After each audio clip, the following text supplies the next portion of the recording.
Propcast on the Sports Gambling Podcast Network is presented by WynnBET. WynnBET is now live in Arizona, Colorado, Indiana, Louisiana, Michigan, New Jersey, New York, Tennessee, and Virginia.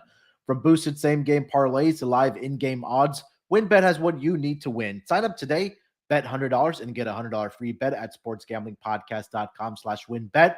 That's sportsgamblingpodcast.com/WYNNBET. Roster brought to you by the SGPN World Cup Free. $250 in cash and a $250 gift card to the winner.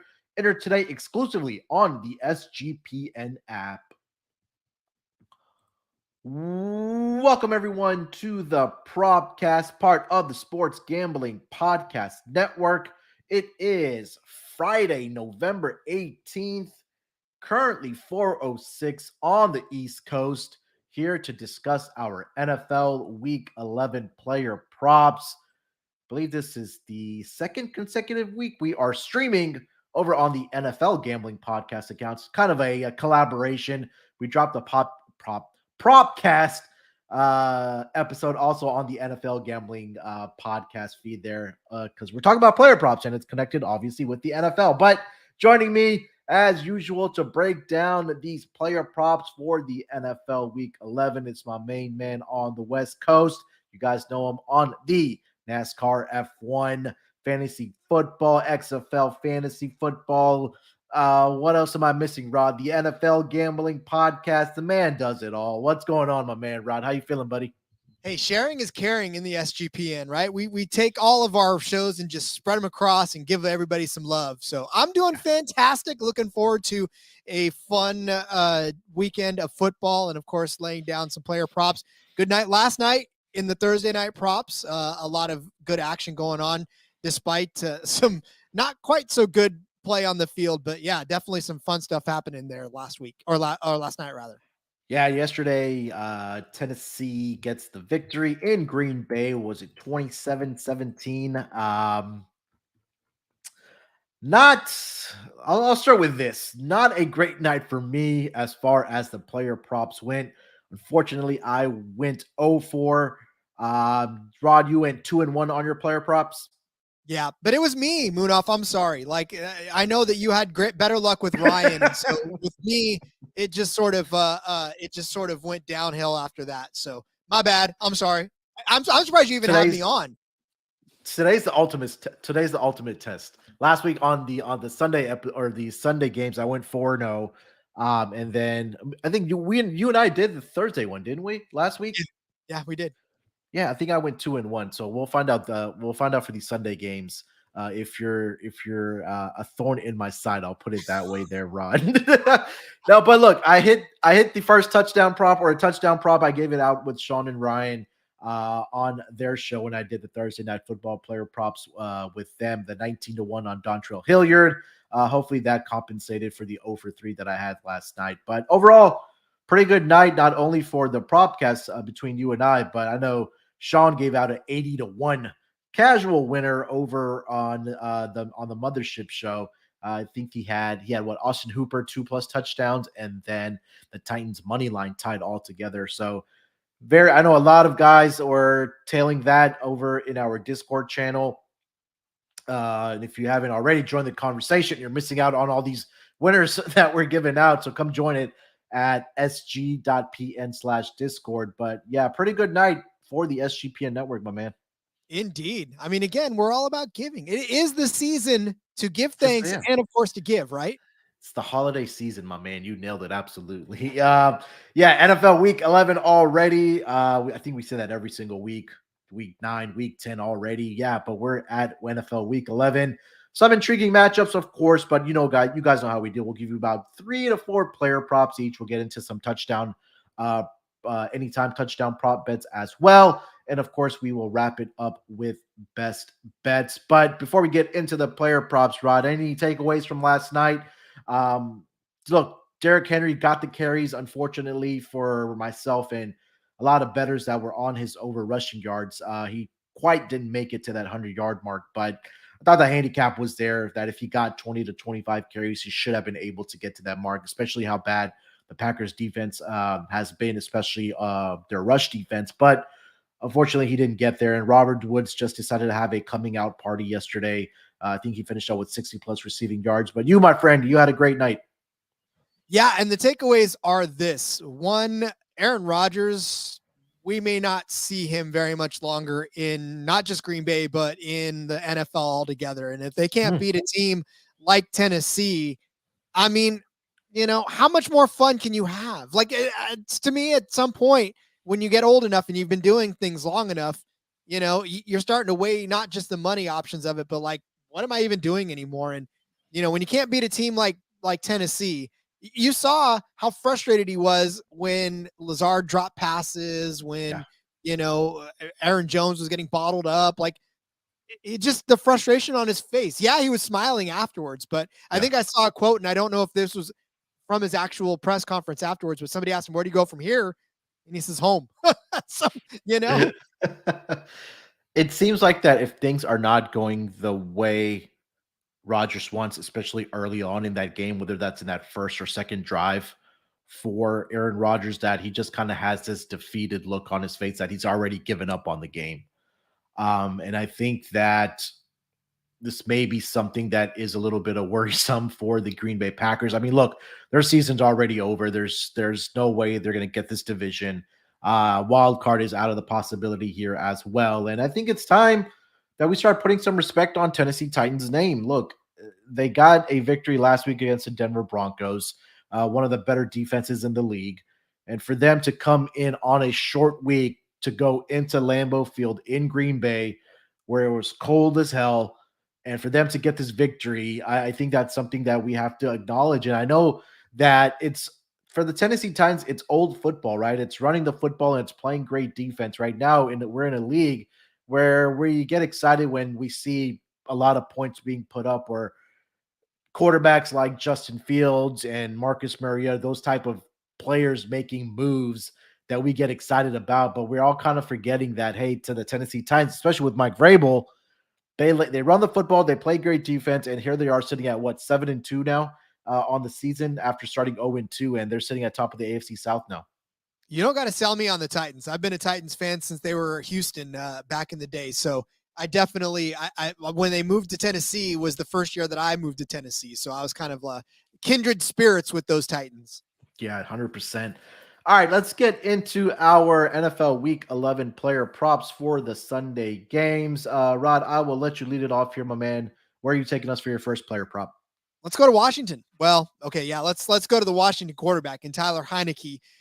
His touchdown prop is actually set at 1.5, and I think he's going to get at least 2 touchdowns. This is at plus 145. I say that because you just look at what the Texans have done over the last couple of weeks with the quarterbacks that they faced. They gave up 2 touchdowns to the Giants. They gave up 2 touchdowns to the Eagles. Granted, they haven't done it very often, but over the last 2 weeks, they've been suspect of that. We all know that the way to get to the Texans is through their running game, obviously, because they give up a lot of rushing yards. Yeah. But inherent to that is we've seen teams now start to switch up what they do based on what they expected, what their offense is expected to do. Right? I mean, you're expected to run against the Texans because that's what you do. So what do you do to counteract that? You throw it. And I think Tyler Heineke has the possibility of doing. He's done it a couple times this season. He did it against Minnesota. He did it against Green Bay. He didn't do any last week against Philly, but I mean, what are you going to do against Philly? They definitely had their number. So I think that Tyler Heineke can find himself a couple of touchdown passes this week against a struggling Texans team.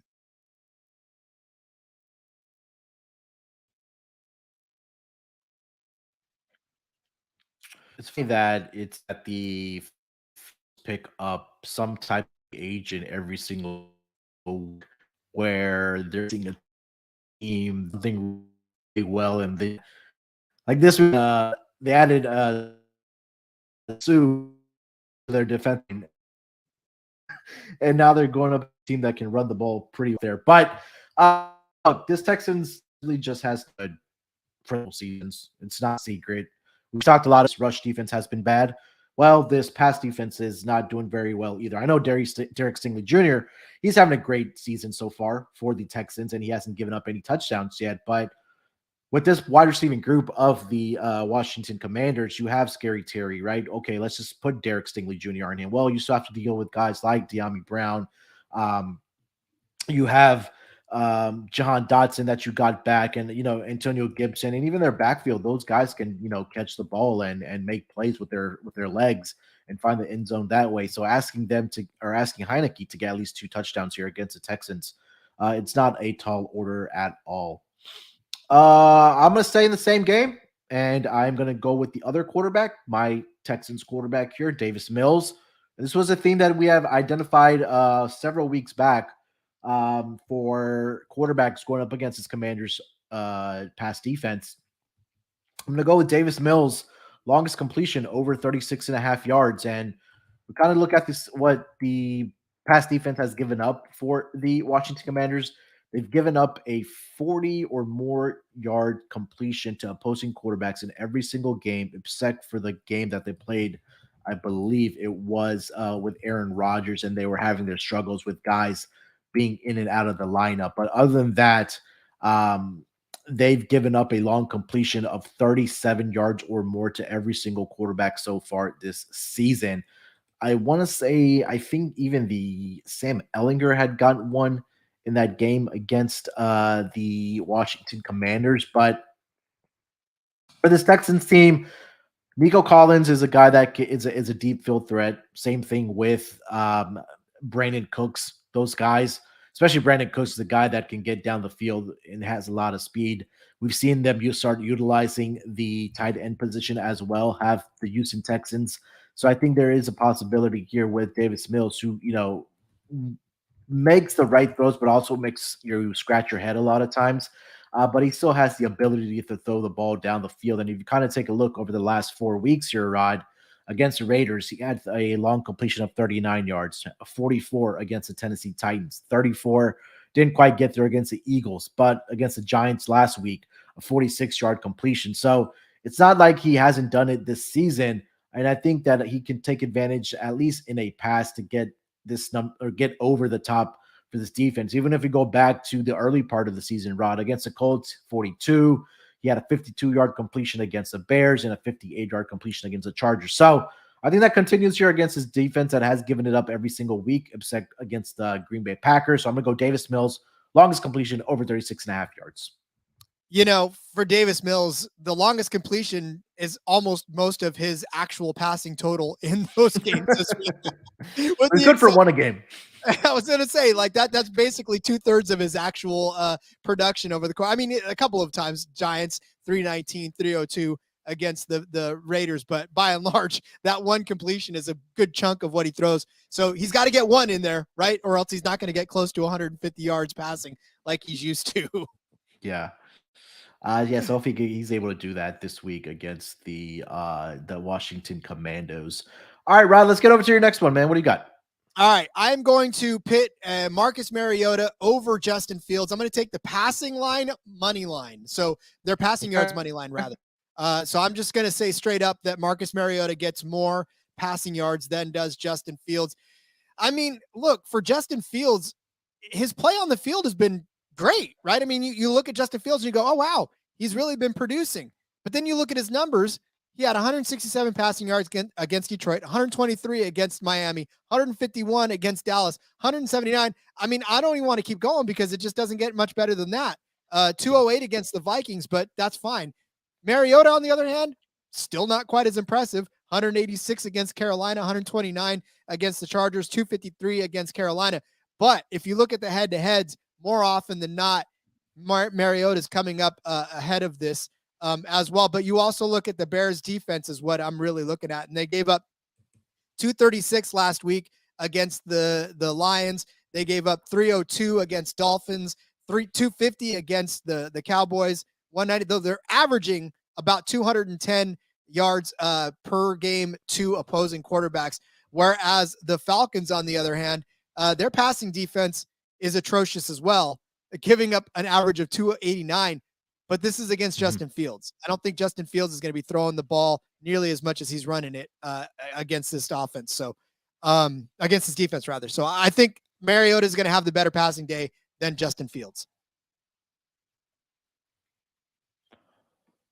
Yeah, I think that if you kind of take a look at Chicago, they don't give up a lot of yards through the air, but they give it up in chunks, right? If you look at opponent yards per completion, Chicago, number 26 in the entire league at 11.1. It's been even worse over the last 3 weeks where they're giving up 12.7 yards per completion. And then also yards per pass attempt allowed by the Chicago Bears. That number is at, I think it was at 7.4. And it's been even worse over the last 3 weeks where it's at 9.3, which is the worst in the entire league in that span. Despite Atlanta having being down there in the same categories, this is the type time of the year where I start looking at it in 3 week chunks and 5 week chunks because teams are either improve throughout the season defensively or even offensively, or they get progressively worse. And I think Chicago is one of those teams defensively that has gotten worse. And I think it's a simple example here, Rod. You just kind of take a look that the Chicago Bears have scored 29 or more points in 3 straight weeks. And how many weeks and how many dubs do they have in that span? A big fat goose egg. So that just kind of tells you that the defense has just not been playing very well for the Chicago Bears. And I think, yeah, especially being in a dome in Atlanta, um, you got Cordero Patterson back. They seems like they've been building some rapport with Drake London. Kyle Pitts has even gotten involved in some form or fashion. And again, I think that Arthur Smith has done a great job this season by improving this offense from what it was last year to this year, even with Marcus Mariota. So yeah, and we've seen it. Justin Fields, he loves running in the football. The stats are right there in front of us. I mean, look, he loves taking off. So yeah, I'll definitely back you on this one. All right, let me get over to my next player prop. Let's go over to where I want to take you guys. All right, let's go over to that Cincinnati Bengals and the Pittsburgh Steelers game. It's going to be in the afternoon slate. I'm going to go with Najee Harris. I'm going under 47 and a half rushing yards for him against the Cincinnati Bengals. Najee Harris doesn't have great history against the Bengals in his career. It's a very small sample. It's only 3 career games, but again, this is only his second year in the league. And in his first 3 games, he's had a total of 32 carries that have resulted in only 86 rushing yards. He hasn't gone over this projection of 47 and a half yards in any of those games. And I do understand that he did have a great game last week, but the Bengals ranked top 10 in opponent yards per carry allowed. And I'm going to continue to back this trend of Najee Harris' struggles. There has been some rumblings that he may be losing his share in the backfield, is what I'm trying to say, with carries. But again, this is a division game. I expect the defenses to turn up. And I did see a note right before we started recording here, Rod, that the Cincinnati Bengals are also getting their defensive tackle DJ Reader back here this week against the Pittsburgh Steelers. So that's only going to help the cause here. So with the improved defense that I've seen from the Cincinnati Bengals, especially on the ground, and Najee Harris' struggles here, I'm going to take his under 47 and a half rushing yards in this game against the Cincinnati Bengals. How frustrating is it to be a Pittsburgh Steelers running back? I mean, you can take a look back at what Le'Veon Bell had. I mean, obviously he had his frustrations in the tail end of being a Steelers running back. So is it just that they go there and do well and then stop? I mean, I don't know what it is, but yeah. I feel bad for Najee. Yeah. And last season, look, he had a great rookie year, but last year we saw a year where they had significant turnover on that offensive line, right? I know they had I think I forgot who was it that retired. I know they lost a couple guys on that offensive line, and things weren't looking good. But he still had a great rookie season. But this year, the thing has really been because they've had that quarterback change and they've been trailing in a lot of games. That's really forced them to throw the football a lot more and get away from the running game, where you can't do that if you're trailing by 2 or 3 possessions in a football game. You're going to have to throw the ball to catch up. But I think the history that he has against his team, I think that he's going to be able, or he's not going to be able to have a great week like he did last week against, I forgot who they played. Oh, yeah, the Saints last week. But I just think that the defense will turn up for the Bengals this week. All right, before we keep going with our player props here, guys, let me tell you where you can get down on these player props, and that's going to be over at WinBet. And if you're ready to win money and ready to boost your odds, WinBet is now live in Arizona, Colorado, Indiana, Louisiana, Michigan, New Jersey, New York, Tennessee, and Virginia. We're bringing the excitement of Win Las Vegas to online sports betting and casino play. Exclusive rewards are right at your fingertips with Win Rewards on WinBet. Be on the lookout for the WinBet Win Hour each Thursday from 5 to 6 p.m. Eastern Time. And during WinBet Win Hour, marquee games of the week will have better odds on WinBet, giving you a larger payout opportunity. Great promos, odds, and payouts are happening right now at WinBet. From boosted same-game parlays to live in-game odds on every major sport, WinBet has what you need to win.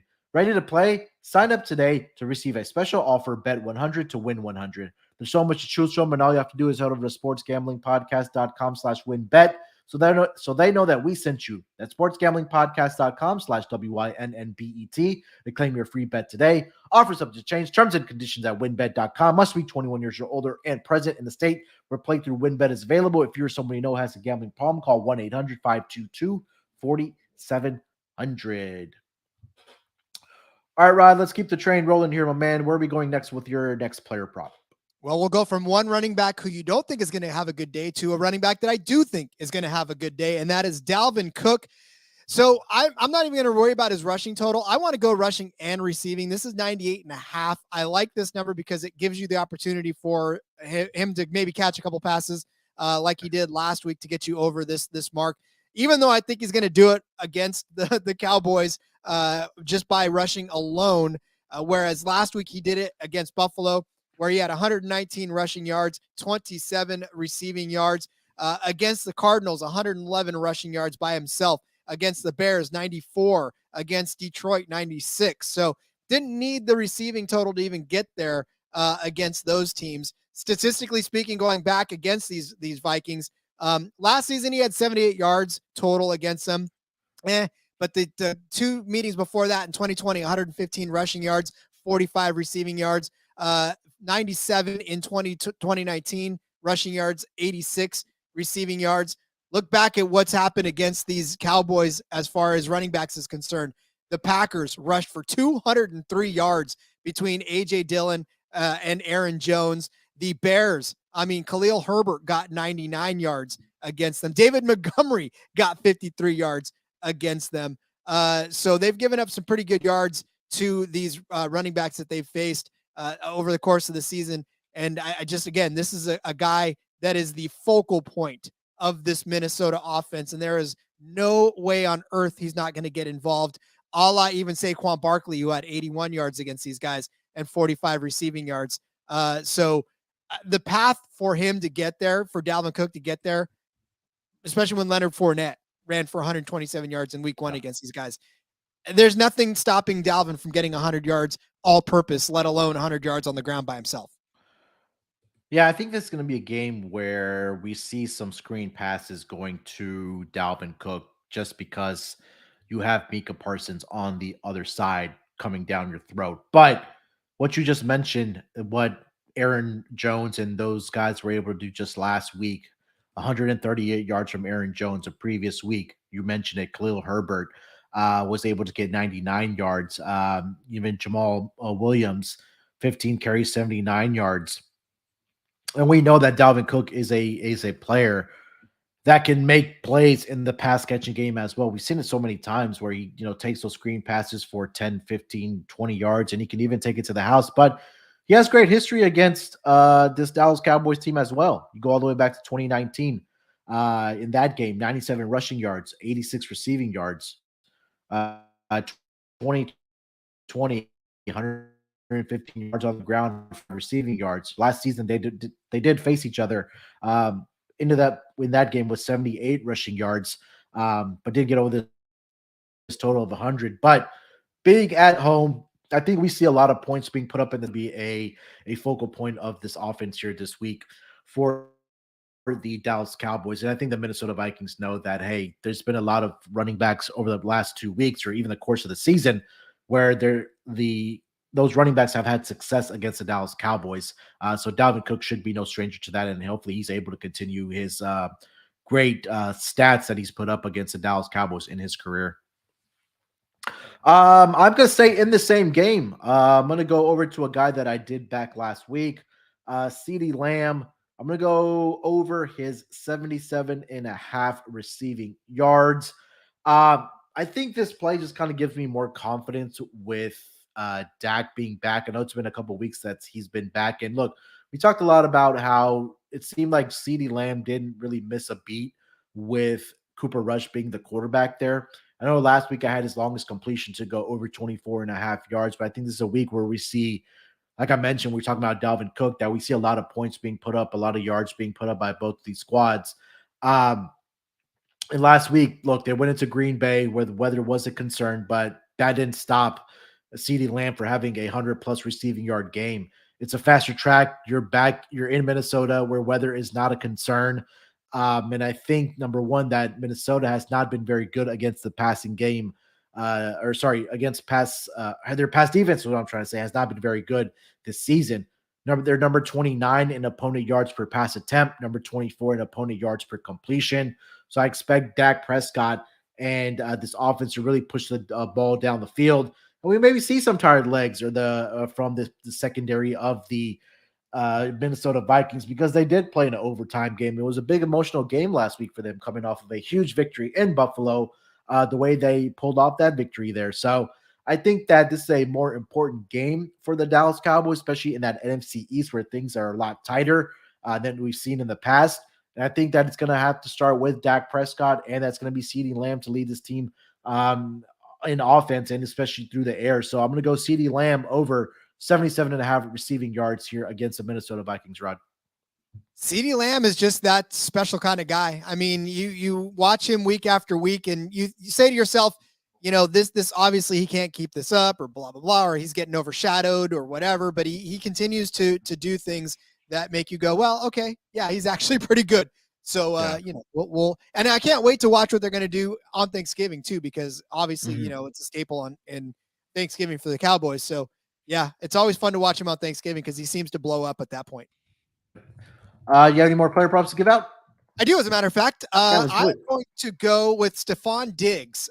His total, his receiving total, and you might want to double check this because I don't know if I'm wrong, but it's 86.5 is what his receiving total is at. Now, this might be one that you need to jump on because they were probably going off of the weather in Buffalo. They're not playing in Buffalo this week. They're playing in a dome. So you're getting Josh Allen, Stephon Diggs in a dome. 86.5 yards is his total. I'm not even going to try to not justify this. Last week against Minnesota, 128 yards. Against the Jets, 93. Against Green Bay, 108. Against KC, 148. Against Pittsburgh, 102. He had 2 down weeks against Baltimore and Miami, but we both know that those teams are good in their own right. But 148 against Tennessee, 122 against the Rams. Stephon Diggs is like money in the bank at over 100-yard games. And you're getting him at minus 114, and his total is set at 86.5 in a dome now. Yeah. After a game where they just lost. That's going to cash and probably cash early. Yeah, I love it. It's inside, and I've been talking a lot about how when you're in these domes, obviously weather's not a concern, and it's a faster track, right? And we see that in Atlanta, we see that in Detroit, we see that in Minnesota, we see that in Vegas, where points are put up just because it's a comfortable setting for these players. And Stephon Diggs, I mean, you mentioned it, the guy, he's an animal. There's no better way to put it. He's just a ball hawk. He puts up the yardage. The only concern, Rod, we may have is that I think I saw the note before we started recording that Buffalo players are having a little trouble getting to the airport and maybe even leaving the city to get over to Detroit. So this game may be postponed or maybe moved to another day. But definitely check all the news outlets. But regardless, even if you do put this bet in, it'll obviously get voided if the game doesn't go off. But it's a good buy now opportunity, and these props are now obviously based off of them playing in Detroit. But regardless, I think, yeah, you're right. This should be closer to 100 versus where it's at right now at 86.5. It looks like that number is on the move right now for that 86.5. So you're not going to get an argument from me. You're pretty certain you're going to get a pissed off Buffalo Bills team. They've lost 2 games in a row now. They're at 6-3. They're in a division where Miami's, leading the way. New England and the New York Jets have a big game this weekend as well. This division might produce four teams that make it into the playoffs, possibly, which is kind of crazy to say about this AFC East division. But more importantly, yeah, Rod, I'm not going to argue against Stephon Diggs over on his receiving yards. I would call you suicidal if you took the under, but over, yeah, I'm definitely getting behind that for sure for Stephon Diggs. All right, Rod, I'm going to put you on the spot here. Carolina Panthers benched PJ Walker, or he's dealing with an injury. I'm sorry. I think that's what it is. And regardless, Baker Mayfield is starting this week against the Baltimore Ravens in Baltimore. If there was one player prop that you were going to bet on Baker Mayfield, what is that prop going to be? Pass attempts under. I am going with him to throw an interception. Well, It's duh. at least to throw one interception, and it's only at minus 130, Rod. This number should be, I think, north of minus 150, minus 160. I'm going to keep this simple. Baker Mayfield has played against the Ravens in his career, or he's not playing the Ravens this week. What am I saying? God, who are the Panthers playing this week? Themselves? Give me a second. Hold on. The Panthers are Let playing me see. they're playing the Ravens. You're right. They do play the Ravens, right? Mm-hmm. Okay. All right. I don't know why I thought of something else. But so they're going into Baltimore. Now we know that Baker Mayfield obviously was a quarterback for the Cleveland Browns and obviously got traded over to the Carolina Panthers, now starting in place of PJ Walker. But 8 career games against the Baltimore Ravens as a quarterback for the Cleveland Browns. He's thrown an interception 9 separate times, and in 7 of the 8 games that he has faced the Baltimore Ravens. That's my handicap. Look, at minus 130, I had to double check that. It didn't say 1.5, Rod, but it's only half. So Baker Mayfield to throw an interception at minus 130, sign me up for that all day. I think he throws maybe 2 or 3 here. I think they're going to be trailing early. That's going to force him to throw the football. And he's prone to making mistakes, as we've seen throughout his career. So Baker Mayfield to throw 1 interception at minus 130 against the Baltimore Ravens. It's the Baltimore defense. I mean, Yeah. really all you have to say is it's the Baltimore defense. Your handicap is dead on. It's Baker Mayfield. it's the Carolina Panthers. There's just no way that he's not going to throw at least 1 interception on that. And in fact, if you even look at what quarterbacks have done, the Ravens have 9 interceptions on the season and have only really gone without an interception in 3 straight games. But before that, they had a 5-game stretch where they at least had 1 interception. So, yeah, definitely, you cannot overlook Baker Mayfield's history with the Ravens.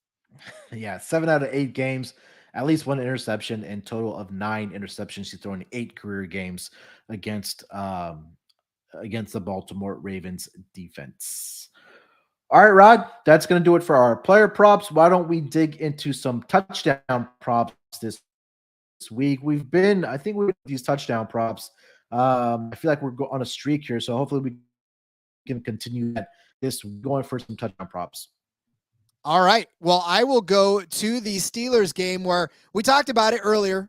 Pittsburgh's going to have to throw. They can't run. Najee Harris has not been able to do much on the ground. So we're going to go George Pickens anytime touchdown. I like it at plus 285 because, again, we've seen him do some great things. He's only got 1 touchdown this season, which is kind of a drawback. But in a game where we think that Pittsburgh's going to have to do stuff through the air, he's been a guy that's proven reliable, and I think he's going to get a good opportunity to get into the end zone for the Steelers. I mean, really, it's just a gut call. And, against the Bengals, they're going to have to do something if they're going to keep pace, because obviously the Bengals are going to come out and want to do big things. It's always something they're going to want to avenge that loss too that they had to start the season against the Steelers. So they're going to want to prove that they belong in the conversation.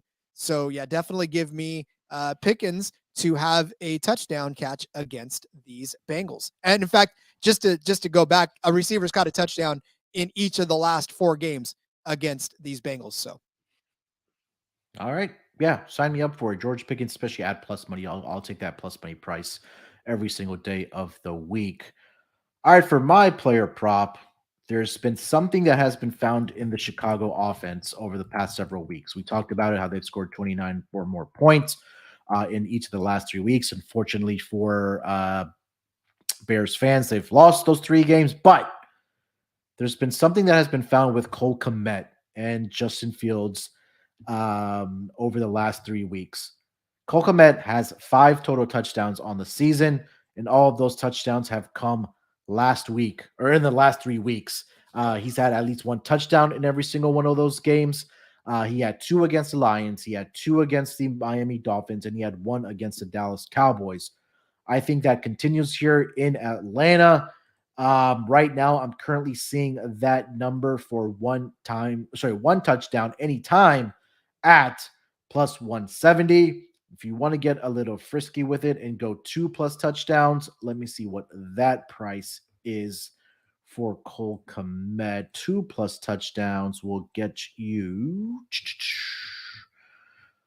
Cole Kmet. 12-1 if you want to go 2 touchdowns for Cole Kmet. So I'm going to go with one touchdown anytime for Cole Kmet at plus 170 to score against the Atlanta Falcons. I think this is going to be another game we do see a lot of points. And again, like I mentioned, Rod, that Bears offense has found something within their system. Cole Kmet's the new Pat Fryer. It seems like it, right? It seems like it for sure. Hopefully he finds the end zone. I know there's been a lot of upset fantasy owners with tight ends this season. It's been a lackluster year for tight ends for sure. Darren Waller has been injured. And Travis Kelce's probably been that most consistent one, but Kyle Pitts, I know there's been a lot of mad fantasy owners with him, but hopefully he's able to find the end zone. All right, George Kittle, another guy that has been injured. I know he had one good game or a couple good games where he had a couple touchdowns, but other than that, tight ends have been lacking, I think we should say, this season so far. All right, Rod, before we get into best bets, the World Cup is right around the corner. And look, the bosses are always in a giving mood. So we have a SGPN World Cup free roll contest, and exclusively on the SGPN app. And if you're listening to this podcast and you don't already have the SGPN app, shame on you. But if you do, you're our friend, and just make sure to open that app and go to the contest tab. You'll see it right there. It says World Cup free roll contest. The winner gets a $250 gift card and $250 in cash. And again, make sure to check out all the World Cup content over on sportsgamblingpodcast.com.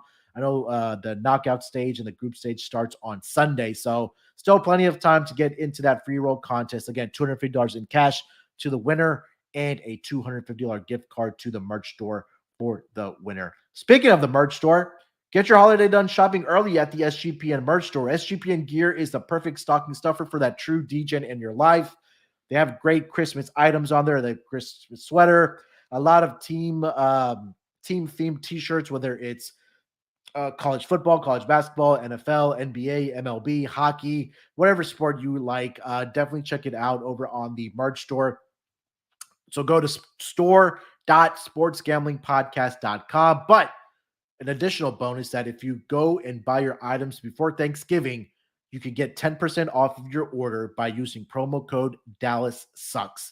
That's promo code DallasSucks up until Thanksgiving to get 10% off your order over at our SGPN merch store. That's store.sportsgamblingpodcast.com for 10% off using promo code DallasSucks. All right, Rod, let's get into our best bets for this NFL Week 11. I will let you lead it off. Who are you going with for this week?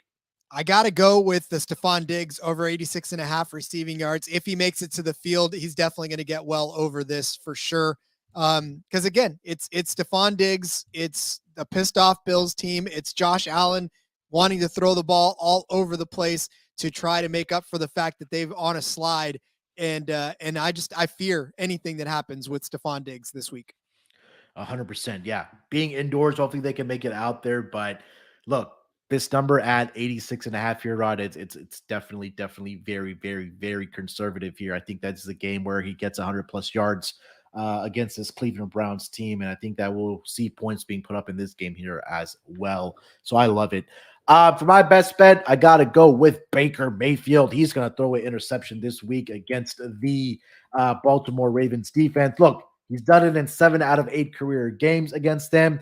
He's hit, he has 9 interceptions in those 8 games. And like I mentioned, done it out of 7 out of 8 games. And I think that he's going to get another couple here this week against the Baltimore Ravens defense. So sitting at minus 130 right now, I will take the over on that for Baker Mayfield to throw an interception this week as my best bets, at least as we wrap up NFL Week 11 player props, my man. All right, Rod, that is going to do it for this edition of the Propcast for our NFL Week 11 player props. Anything else you want to get off your chest, buddy, before we get out of here? Just happy to be back again, and this will probably be my last time, as all of Munaf's props should hopefully cash, and we'll have me back. Who knows? No, just follow me on Twitter at RJ Villagomez. There's a link in my bio to everything that I got going on, whether it's here, whether it's Sportsbook Review, whether it's in between media. Just find the link in the Twitter bio at RJ Villagomez, and follow me, and we'll have some fun together. Yeah, make sure to follow Rod on Twitter at RJ Villagomez. Make sure to follow the NFL Gambling Podcast account at SGPN NFL. A lot of great content throughout the week as we lead up to each and every week for the respective NFL weeks. Make sure to download the SGPN app, like I mentioned, to get into that contest. And also definitely check out the merch store for your holiday shopping for that true DJ in your life. All right, we'll be back next week in some form or fashion for the NFL Gambling Podcast as well as the Propcast. So definitely check us out there. Good luck with your bets this weekend. Let's break these books off and let it ride.